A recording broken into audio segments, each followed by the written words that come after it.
Hello my dear student, आप सभी को फिर से आपके अपने YouTube channel are square fantastic classes में स्वागत है। दोस्तों, आज के वीडियो हम चर्चा करने के लिए जा रहे हैं सेलों का समांतर क्रम संयोजन। और इससे पिछले वाले वीडियो में हमने चर्चा कर चुके हैं कि सेलों का संयोजन क्या होता है और सेलों का श्रेणी क्रम संयोजन क्या होता है, उसके बारे में चर्चा कर चुके हैं। उसका व्यंजक भी हमने निकाल चुके हैं। अगर आप नहीं देखे हैं तो ज़रूर जाके देखें, ताकि आपको अच्छी तरह से ये समांतर क्रम संयोजन जो सेलों का है ये समझ में आ जाएगा। ठीक है दोस्तों, तो चलिए हम अपने वीडियो को स्टार्ट करते हैं। तो आज का टॉपिक क्या है मेरा दोस्तों? सेलों का समांतर क्रम संयोजन। तो सबसे पहले हमें ये समझना कि सेलों का संयोजन क्या होता है। सेलों का संयोजन तो दो तरीका से किया जाता है, एक श्रेणी क्रम संयोजन और एक समांतर क्रम संयोजन। तो हमने श्रेणी क्रम संयोजन बता चुके हैं और इस वीडियो में हम केवल आपको सेलों का समांतर क्रम संयोजन बताएंगे। तो सबसे पहले हमें समझना है कि सेलों का संयोजन क्या है। तो देखिए दोस्तों, सेलों का संयोजन क्या है कि दो या दो से अधिक सेलों को आपस में एक साथ जोड़ा जाता है। तो ऐसा संयोजन क्या कहलाता है दोस्तों? श्रेणी सेलों का संयोजन। सेलों का संयोजन आपको समझना है कि दो या दो से अधिक सेलों को आपस में जब जोड़ा जाता है तो ऐसा संयोजन क्या कहलाता है? सेलों का संयोजन। ठीक है, और सेलों का संयोजन जो होता है वो दो तरीका से किया जा सकता है। पहला श्रेणी क्रम संयोजन और दूसरा समांतर क्रम संयोजन। तो हमने श्रेणी क्रम संयोजन के बारे में चर्चा कर चुके हैं और आज चर्चा करेंगे सेलों का समांतर क्रम संयोजन। तो देखिए दोस्तों, इस टॉपिक में एक ऐसा फार्मूला है, उस फार्मूला पे आपका ये टॉपिक डील होगा। उस फार्मूला को हम आपको पहले बता देते ताकि आपको समझने में कोई दिक्कत नहीं होगा। ठीक है दोस्तों, देखिए क्या है, मान लेते कोई एक सेल है। क्या है दोस्तों? एक कोई सेल है। ये मान लीजिए कोई एक सेल है। ठीक है, ये सेल का धन टर्म और ये ऋण, ये प्लस हो गया, ये माइनस हो गया। ये क्या है गया दोस्तों? एक सेल हो गया। ठीक है, अब देखिए दोस्तों क्या होता है कि टर्मिनल वोल्टता के बीच या टर्मिनल वोल्टता के मध्य उपयोग में नहीं लाने जाने वाले विभवांतर को कहा जाता है विद्युत वाहक बल, यानी बिगड़ा हुआ ई। तो ये मेरा क्या हो जाएगा दोस्तों? बिगड़ा हुआ ई। ठीक है, और क्या होता है कि सेलों का जो आंतरिक प्रतिरोध होता है वो आर होता है। तो सेल के साथ में ही उसका आंतरिक प्रतिरोध दिखाया जाता है। तो यहाँ पर मान लेंगे इस सेल का क्या हो गया? ये मेरा आंतरिक प्रतिरोध, और प्रतिरोध मेरा क्या आ गया? आर। समझ में आ गया इतना बात? अब देखिए दोस्तों क्या होता है कि यहाँ से एक हमें संबंध मिलता है। क्या संबंध मिलता है? या फार्मूला आप कह सकते हैं। हमें यहाँ से फार्मूला मिलता है बिगड़ा हुआ ई, यानी विद्युत वाहक बल बराबर क्या था? टर्मिनल वोल्टता minus I into R. I क्या है मेरा दोस्तों? धारा है। आर क्या है? आंतरिक प्रतिरोध है। और भी क्या है मेरा? टर्मिनल वोल्टता या विभवांतर कर सकते हैं। और ई मेरा क्या है? बिगड़ा हुआ ई क्या है? विद्युत वाहक बल। तो यहाँ से दोस्तों ये मेरा क्या हो गया? फार्मूला। अगर यहाँ से हम आई का मान निकालते हैं तो हमें क्या मिलेगा? अगर मानते ये वी आई है, ठीक है, ये वी आई क्या चीज में है दोस्तों? इधर या ऐसे कीजिए इसको, देखिए सबसे पहले भी का मान निकालते हैं तो भी बराबर हमें क्या मिल जाएगा? बिगड़ा हुआ ई, ये माइनस में है, ये दोनों इधर आएगा तो प्लस में, आई इंटू आर। ये टर्मिनल वोल्टता बराबर मिल गया फार्मूला हमें। ठीक है, अगर आप यहाँ से आई का मान निकालते हैं, आई का मान, तो आई का मान क्या निकलेगा दोस्तों? देखिए सबसे पहले क्या करेंगे, इस बिगड़ा हुआ ई को इधर लाएंगे। ठीक है, या इसको इधर लाते हैं आई आर को, और इस भी को इधर लाते हैं। तो ये आई आर इधर प्लस में इधर आएगा तो माइनस में, ये भी इधर प्लस में उधर जाएगा तो माइनस में। तो हमें क्या मिलेगा? आई आर बराबर बिगड़ा हुआ ई या माइनस भी मिलेगा। यहाँ से अगर हम क्या आई का मान निकालेंगे तो आई बराबर क्या मिलेगा? ये आर इधर गुना में उधर जाएगा तो भाग में, तो बिगड़ा हुआ ई या माइनस टर्मिनल वोल्टता बट्टा क्या हो जाएगा? आर। ये फार्मूला हमें मिल जाएगा। धारा बराबर क्या हो जाएगा? विद्युत वाहक बल माइनस टर्मिनल वोल्टता बट्टा सेलों का आंतरिक प्रतिरोध। इतना बात आपको समझ में आ गया? तो यही फार्मूला का यूज आपका इस टॉपिक में होगा। आपको ये फार्मूला समझ में आ गया? अब देखिए दोस्तों, हम मान लेते हैं कि 3 सेल आपका समांतर क्रम संयोजन में, कितना सेल? 3 सेल। देखिए आपका 3 सेल समांतर क्रम संयोजन में, ये पहला सेल हो गया, ये प्लस और ये माइनस। और क्या सेल का जो आंतरिक प्रतिरोध है वो साथ में ही सेल के साथ दिखाया जाता है। ये मेरा हो गया, ये पहला सेल हो गया। ठीक है, कितना सेल है? 3 सेल। ठीक है, देखिए इस टाइप से। ये दूसरा सेल हो गया, ये प्लस ये माइनस। एक सेल और लेंगे,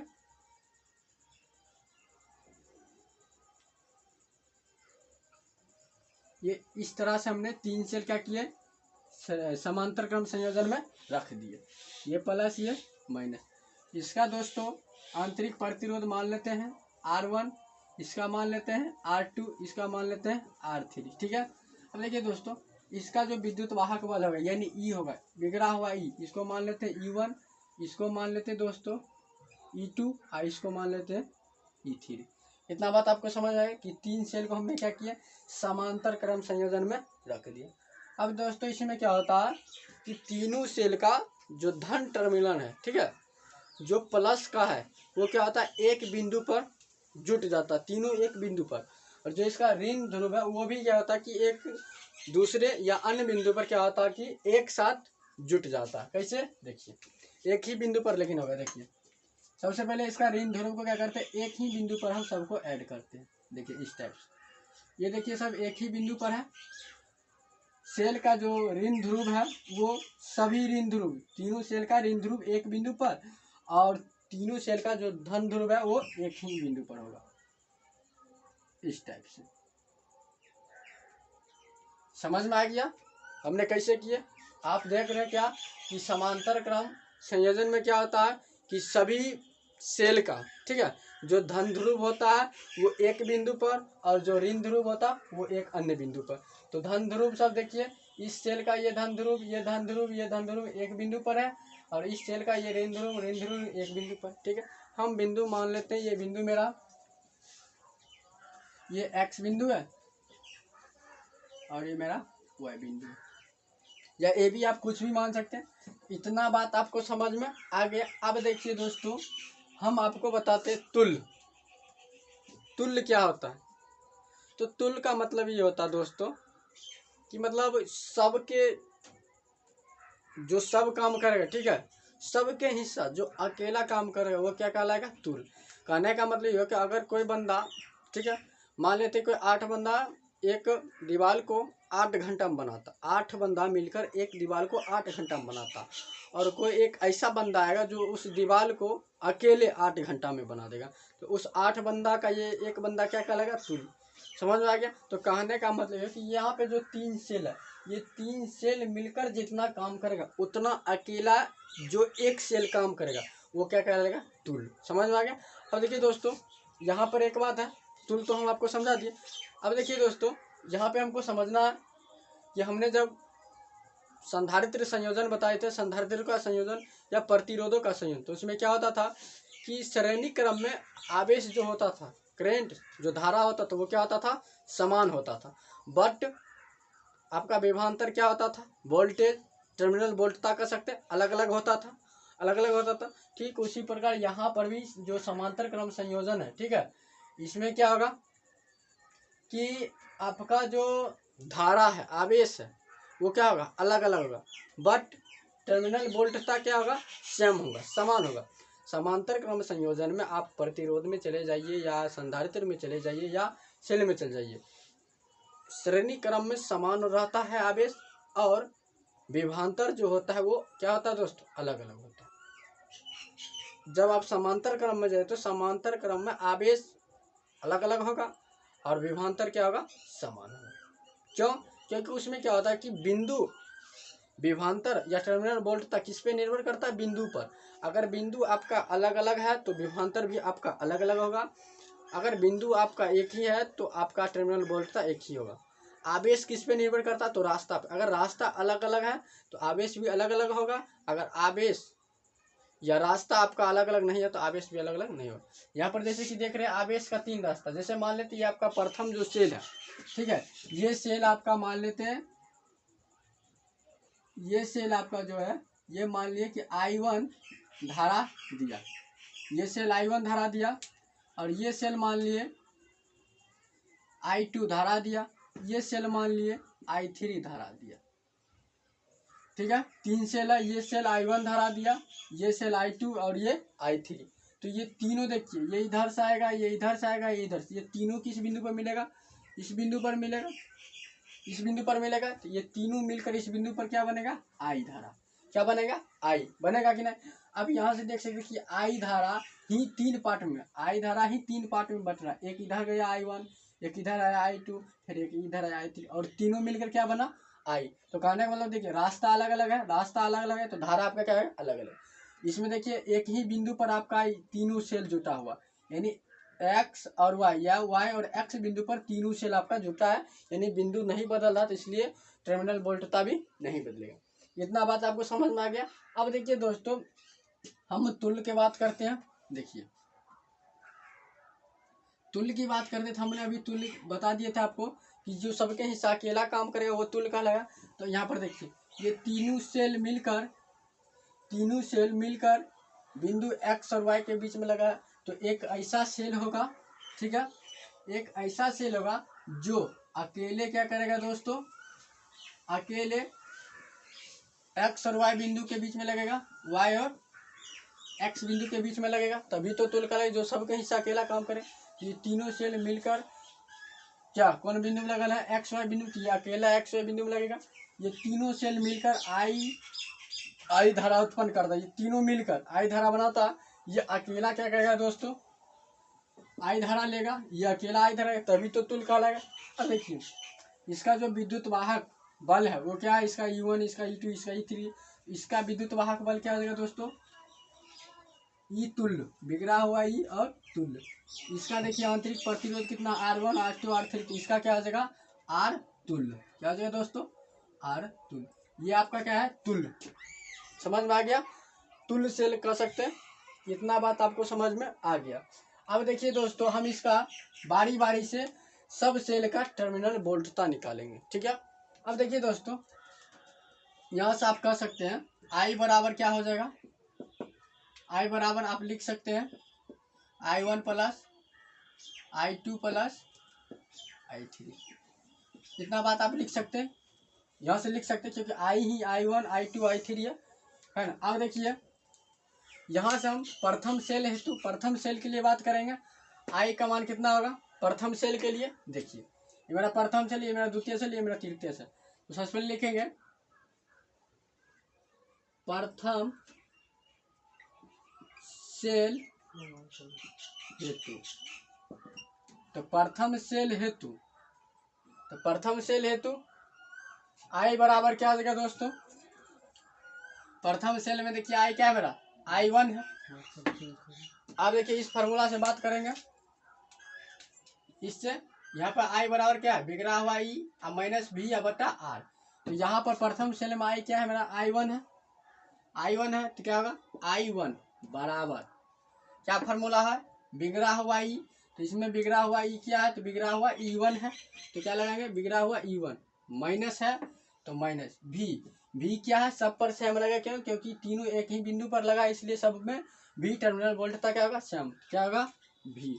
बट्टा आंतरिक प्रतिरोध R, इसका आंतरिक प्रतिरोध कितना है, R1 है, तो R1। समझ में आ गया दोस्तों। तो इसको मान लेंगे हम समीकरण 1, कोई दिक्कत नहीं ना। अब इसी प्रकार से देखिए दोस्तों, या आप यहाँ मान सकते हैं क्या, एक्स और वाई बिंदु के बीच टर्मिनल वोल्टता भी है, मान सकते हैं, ठीक है। अब देखिए ये आपको समझ में आ गया। अब देखिए द्वितीय सेल के लिए बात करेंगे, प्रथम सेल के लिए है दूसरा सेल हेतु,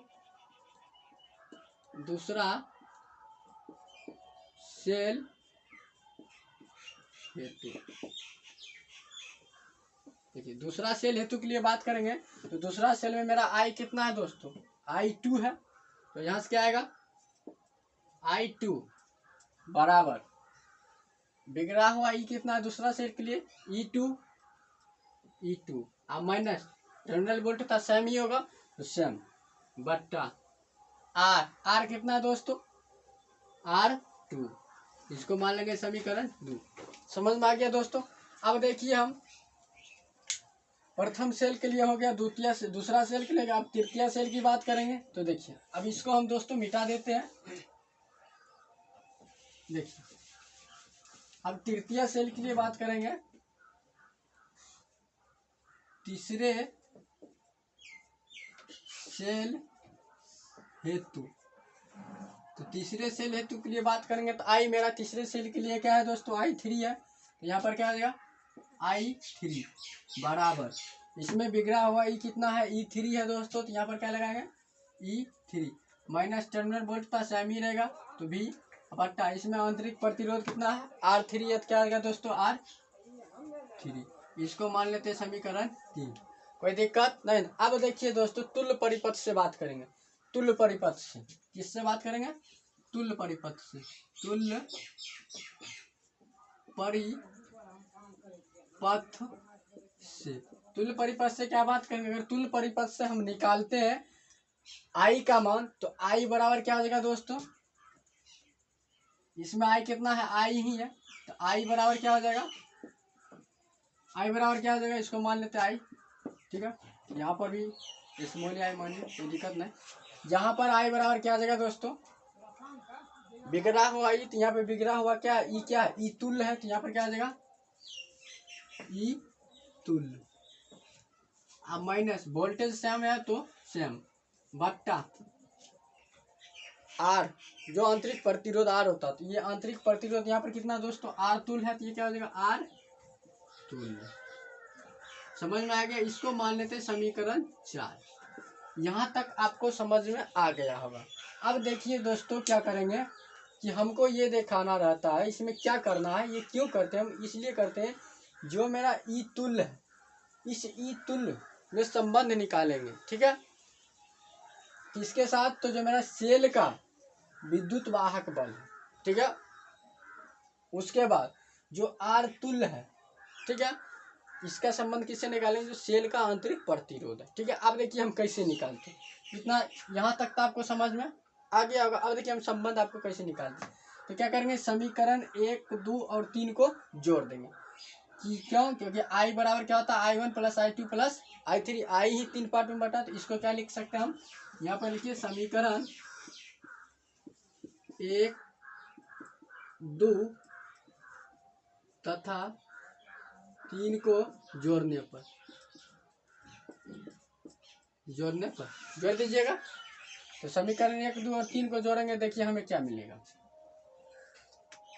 समीकरण 1 क्या है दोस्तों, देखिए यहाँ पर, यहाँ से लिखते हैं अब हम समीकरण 1 क्या है, देखिए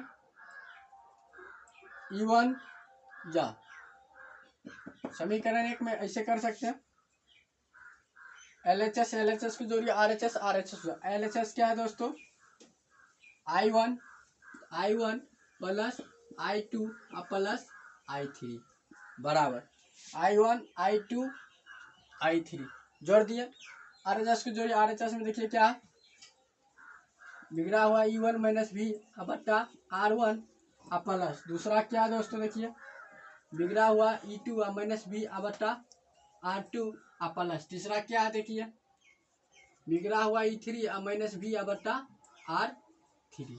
तो क्या किया RHS और LHS को आपस में जोड़ दिया। अब देखिए दोस्तों यहाँ से हम क्या इसे लिख सकते हैं, देखिए अब देखिए दोस्तों I1 plus I2 plus I3 बराबर, इसे हम क्या लिख सकते हैं,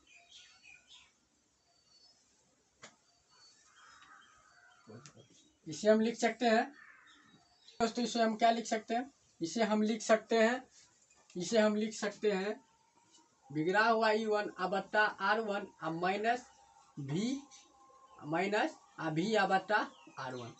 आप इस चीज को इतना लिख सकते हैं, अगर फिर आप LCM लीजिएगा तो LCM R1 ही आएगा, फिर कट खुट का आपको इतना ही मिलेगा, तो इसलिए हमने इसको इतना लिख दिया, कोई दिक्कत नहीं। फिर यहाँ पे प्लस है तो प्लस लिखिए, फिर इसको इस रूप में लिखिए, ये मेरा क्या है बिगड़ा हुआ E2 बट्टा क्या आ जाएगा दोस्तों R2 माइनस में क्या होगा V बट्टा R2, इतना हो जाएगा। फिर इस चीज को भी हम लिख सकते हैं, प्लस है तो प्लस डालिए, फिर इसको क्या लिखेंगे बिगड़ा हुआ E3 बट्टा में R3 माइनस क्या होगा V बट्टा R3।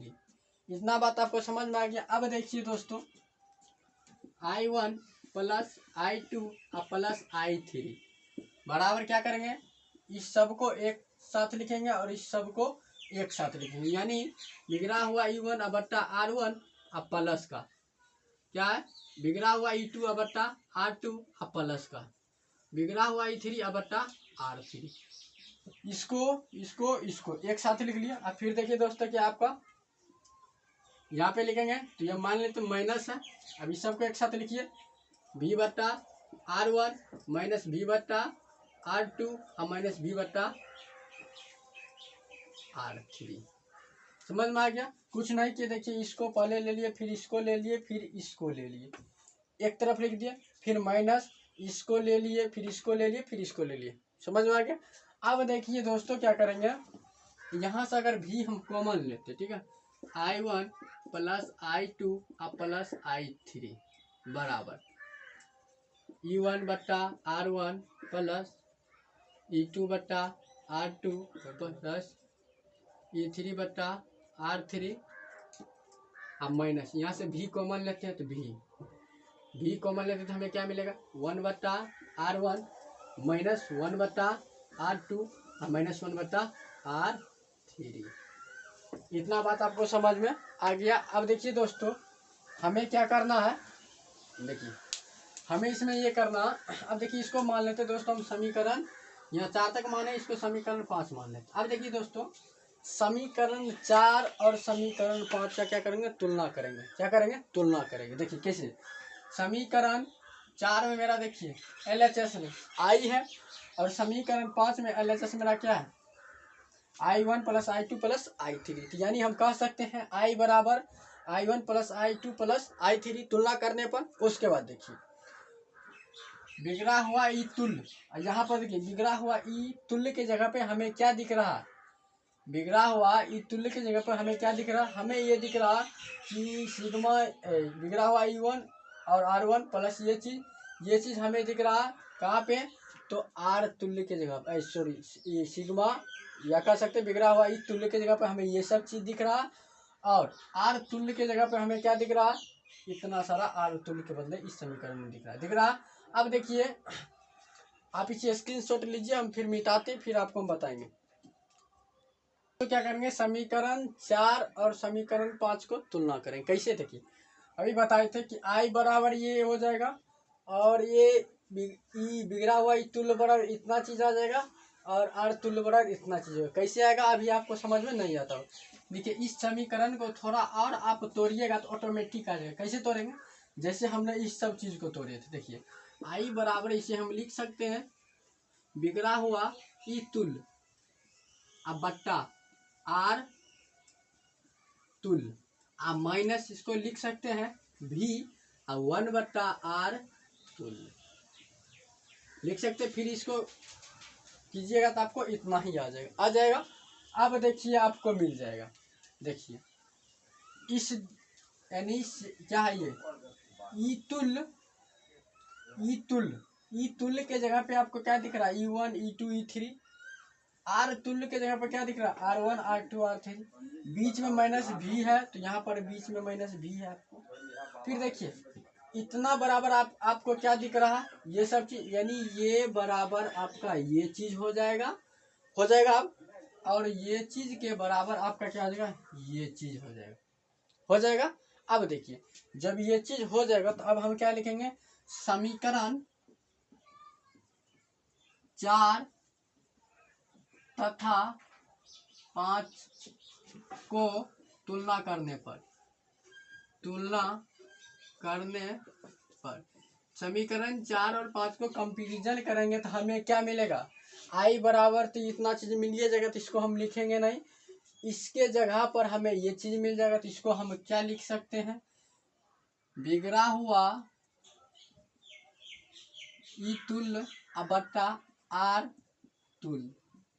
अब बराबर हम क्या मिल जाएगा दोस्तों, ये चीज के जगह पर ये चीज हो जाएगा तो क्या मिल जाएगा हमें, बिगड़ा हुआ E1 R1 प्लस का E2 R2 प्लस का E3 बट्टा R3।